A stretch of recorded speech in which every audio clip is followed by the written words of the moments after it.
Au nom du Père, du Fils et du Saint-Esprit. Amen. Que la paix de notre Seigneur Jésus-Christ soit toujours avec nous, mes frères et mes sœurs, et sur vous qui pour la première fois regardez cette chaîne. Si vous y êtes, ce n'est pas un hasard, car dans la parole de Dieu, Holy Bible, il n'y a point de hasard. C'est le Saint-Esprit qui vous y a conduit, car Dieu veut parler à votre cœur. Mieux, Dieu veut vous bénir. Si vous aimez la parole de Dieu comme moi, merci de vous abonner, d'appuyer sur le pouce levé, de partager cet enseignement. Que Dieu nous bénisse in the name of Jesus Christ. Amen. Mes frères et mes sœurs, permettez que j'apporte une précision importante. Car comme vous le savez, chaque 21 du mois, nous allumons des sièges pour toutes les intentions de prière que nous recevons. Alors je vous prie de ne pas attendre le 21 pour nous faire parvenir toutes vos intentions de prière. Puis sachez que après avoir allumé les sièges le 21, nous recommençons le même cycle jusqu'au 21 du mois prochain. Et nous reconduisons les intentions de prière que nous avons déjà reçues, car nous avons un cahier dans lequel nous mentionnons toutes vos intentions de prière, y compris les intentions de prière du ministère, de la mission que Dieu nous a confiée. Alors, ce n'est pas la peine de nous ramener les mêmes intentions de prière, je vous en supplie, car certaines personnes sont parfois étonnées, car nous apportons une réponse de la part de la cour céleste 2, 3, 4, parfois voire 6 mois après avoir reçu leurs intentions de prière. Comme je le rappelle souvent, Dieu est souverain sur sa parole. Le Saint-Esprit parle quand il veut, comme il veut et où il veut. Nous, en tant qu'instruments, nous reconduisons les intentions qui n'ont pas encore obtenu une réponse de la part de la cour céleste. Alors ne vous inquiétez pas. En silence, nous prions, nous intercédons en union avec ma marraine spirituelle, l'Immaculée Conception, pour que Dieu accepte d'imposer son regard de miséricorde sur nous. Alors merci de comprendre cela. Nous allons prendre le livre des Actes des Apôtres, chapitre 10, le verset 3, qui dit, et je cite, « Un jour, vers 3 heures de l'après-midi, il vit distinctement en vision un ange de Dieu entrer chez lui et l'interpeller. Corneille. » Mon frère, ma sœur, on va parcourir tout le chapitre, il est riche, mais on va aller étape par étape pour comprendre. Corneille est chez lui à 3 heures de l'après-midi, c'est-à-dire à 15 heures. Corneille a une vision. Mais aujourd'hui, on va s'arrêter sur le chiffre 3, c'est-à-dire à 15 heures, 3 heures de l'après-midi. Parce que si on comprend le sens spirituel du temps indiqué par la parole de Dieu, on pourra mieux comprendre la suite des événements. Comme je le dis, et je n'ai cesse de le répéter, Holy Bible, the Word of God, dans la parole de Dieu, il n'y a point de hasard. Toutes les précisions sont de taille et ont un sens, une portée spirituelle. Dieu n'est pas comme moi pour bavarder. Tout ce qu'il dit a un sens profond. Nous savons très bien qu'il a fallu 3 jours au Christ pour ressusciter. Le chiffre 3. Nous savons très bien que le Christ nous invite à la miséricorde divine à partir de 15 heures. Le chiffre 3, l'heure de sa mort. Nous savons aussi que le Christ est mort pour que nous soyons libérés de l'esclavage du péché. Il a fait don de sa vie pour que nous soyons sauvés. C'est le signe de l'amour de Dieu pour nous, de la miséricorde de Dieu, que nous accorde au travers du sang répandu du Christ, mon berger, mon maître à penser, l'Emmanuel, la rémission de nos péchés, la restauration de notre être dans notre état initial, c'est-à-dire de sainteté, de pureté. C'est à ce moment précis que Corneille a une vision. C'est à ce moment précis que l'ange visite Corneille. Ça veut simplement dire que Dieu va accorder sa miséricorde à Corneille. Comme j'ai l'habitude de le dire, lorsque Dieu veut te bénir, ce n'est pas pour toi seul. C'est pour ta nation. C'est pour le monde entier. Clairement, nous pouvons donc comprendre que Dieu veut manifester à l'égard de ses enfants son amour au travers de sa miséricorde. Et il choisit Corneille, un homme pieux, qui a la crainte de Dieu, un homme qui fait du bien. On y reviendra la prochaine fois. Mon frère, ma soeur, si tu es catholique comme moi, sache que la prière de la miséricorde divine ne nous a pas été révélée en vain. Le chapelet de la miséricorde divine est la source d'abondante grâce, d'abondante bénédiction. J'en ai fait l'expérience. Pendant 2 ans, sans interruption, sans sauter un seul jour, à 15 heures, je priais la miséricorde divine. Je méditais le chapelet. Si je faisais mes courses, j'arrêtais. Je me mettais dans un coin du centre commercial ou du magasin avec mon chariot. Je sortais mon chapelet. Je priais la miséricorde divine. C'est le Christ qui l'a recommandé. C'est-à-dire le Verbe incarné. Holy Bible, the Word of God. Si je conduisais, je cherchais un parking, je me garais. Et à 15h00, je priais la miséricorde divine. Pourquoi? Parce que j'ai compris la puissance et l'importance de la miséricorde divine. Vous savez, ne récitez pas les prières pour les réciter. Il faut les comprendre, les méditer et s'y plonger. 2 ans, sans sauter un jour. Mais au travers de ces 2 années de fidélité à la miséricorde divine, Dieu m'a utilisé comme il ne m'avait jamais utilisé. J'étais capable de regarder une voiture et ordonner à cette voiture de s'arrêter, elle s'arrêtait. J'étais capable de détailler la vie de la sœur d'une amie que je ne fréquente pas, que je ne connais pas, mais le Saint-Esprit me révélait sa vie. Parce qu'il voulait lui témoigner de sa miséricorde, de son amour. J'ai vécu des phénomènes extraordinaires. C'est pourquoi je t'invite, si ce n'est pas le cas, à renouer avec le chapelet de la miséricorde divine, mais à ne plus réciter, mais à méditer, à t'y plonger et à comprendre que lorsque tu empruntes le chemin du chapelet de la miséricorde divine, c'est la Sainte Croix glorieuse que tu vis.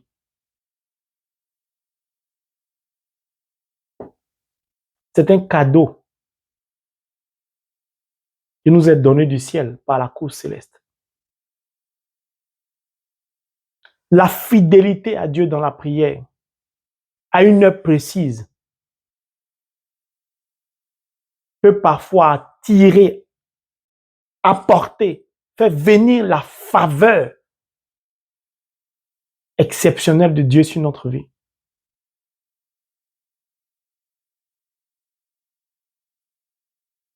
Un jour vers 3 heures de l'après-midi, mon frère, ma soeur, Corneille est un centurion. Mais la Bible nous dit qu'il priait Dieu en tout temps.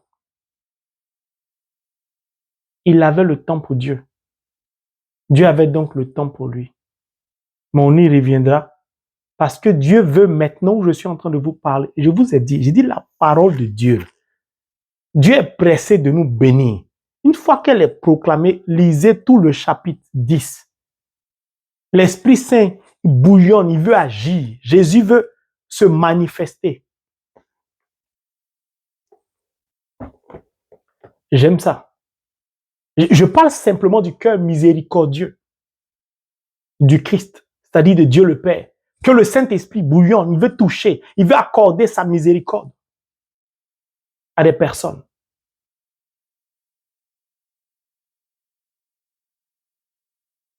Bon, on va commencer par une nation parce que le Saint-Esprit veut travailler. J'aime ça parce que je vais attraper ma croix là. Parce que moi, non, on va continuer l'enseignement la prochaine fois.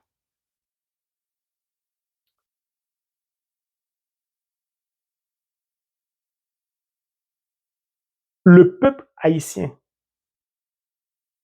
a été élevé dans la pauvreté, dans la haine, dans l'idolâtrie, dans la méchanceté. Ce peuple a besoin de repentance. Repentance. Repentance. Dit le Saint-Esprit. J'ai dit, Dieu va accorder sa miséricorde à cette nation.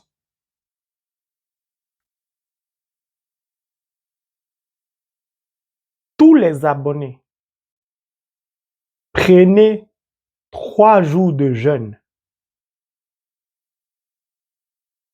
et une dizaine de chapelets à midi 00 pour la repentance du peuple haïtien. Pour ce pays qu'on appelle Haïti.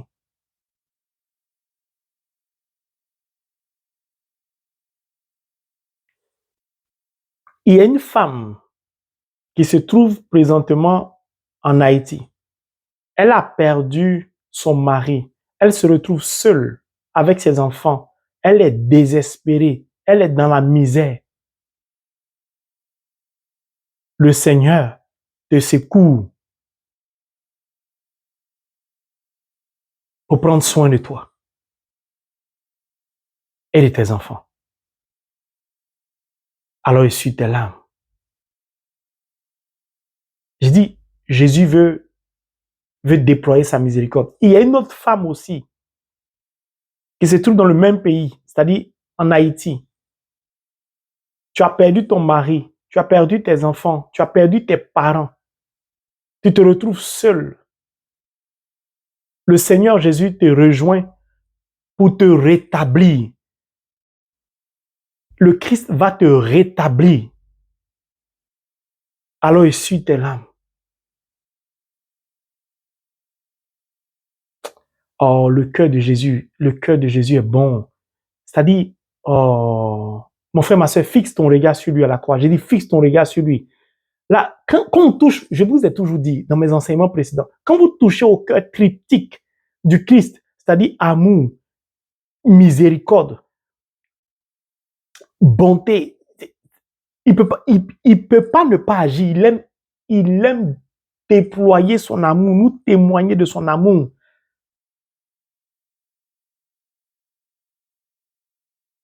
Tu te trouves à Boaké. À Boaké. Écoute-moi bien, à Boaké, c'est en Côte d'Ivoire. Tu murmures beaucoup. Tu te plains beaucoup parce que ta vie n'avance pas. Et tu en veux à tout le monde. Le Seigneur Jésus te demande de te ressaisir, car ta bénédiction en dépend.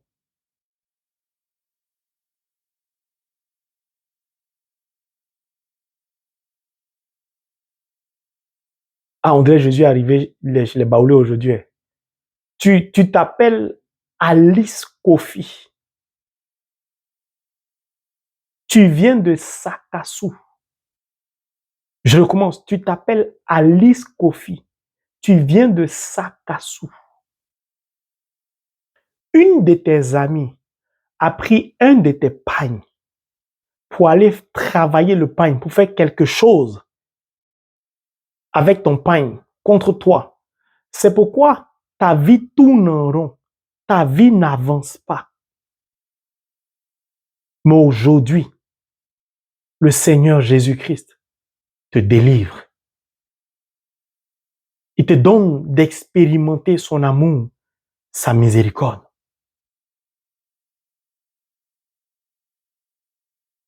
Roselyne Yao, quitte les réseaux sociaux. Le Seigneur Jésus te demande de quitter les réseaux sociaux, car ta vie en dépend. Alléluia. Oh, mon frère, ma soeur, je dis, j'aime le Seigneur quand il agit comme ça. Tu t'appelles Sylvain Conan. Sylvain Conan. Le Saint-Esprit te demande de changer de mode de vie. Sinon, bientôt, tu seras confronté à des difficultés. Et ces difficultés vont te plonger dans l'obscurité à tout jamais.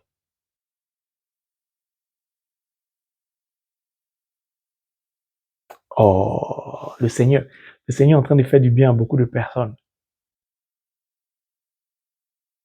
Il dit, ma miséricorde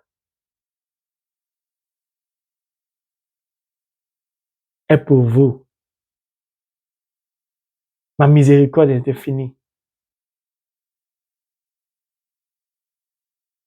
Oh, bon, vous savez, quand c'est comme ça, l'enseignement, je ne peux pas continuer, c'est intéressant.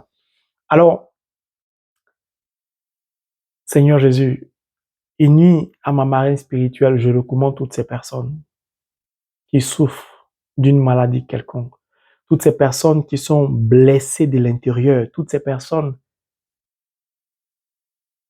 qui ont été méprisées, rejetées, abandonnées entre tes mains.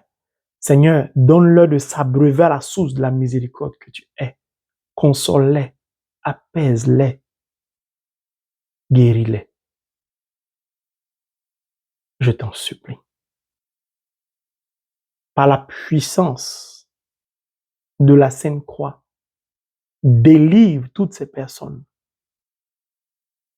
qui subissent un envoûtement, une malédiction par jalousie de leurs amis, un membre de la famille, de l'entourage ou un collègue. Je te le demande en te suppliant. Aie miséricorde de toutes ces personnes qui souffrent.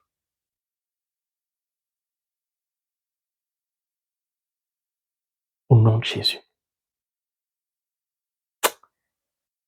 Ah, Seigneur, merci.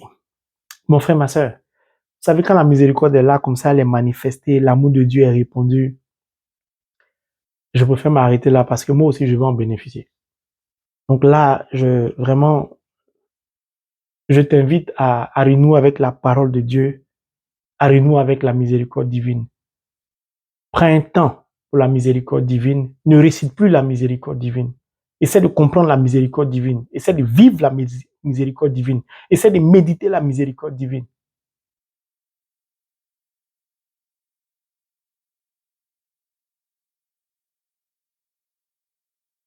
Yao, tu t'appelles Yao Akissi Chantal. Je ne sais pas ce qu'on t'a fait, mais le Seigneur dit de t'abreuver à la source de sa miséricorde et d'accorder sa miséricorde à tous ceux qui t'ont fait du mal. C'est-à-dire, le Seigneur veut faire de toi une source de miséricorde pour toutes ces personnes-là qui t'ont blessé, qui t'ont frustré, qui t'ont humilié ou qui t'ont méprisé. Je ne sais pas où tu te trouves ni ce que tu as vécu. Mais ton cœur est chargé Offre tout ça là au cœur miséricordieux du Christ. Il veut te libérer parce qu'il veut te bénir.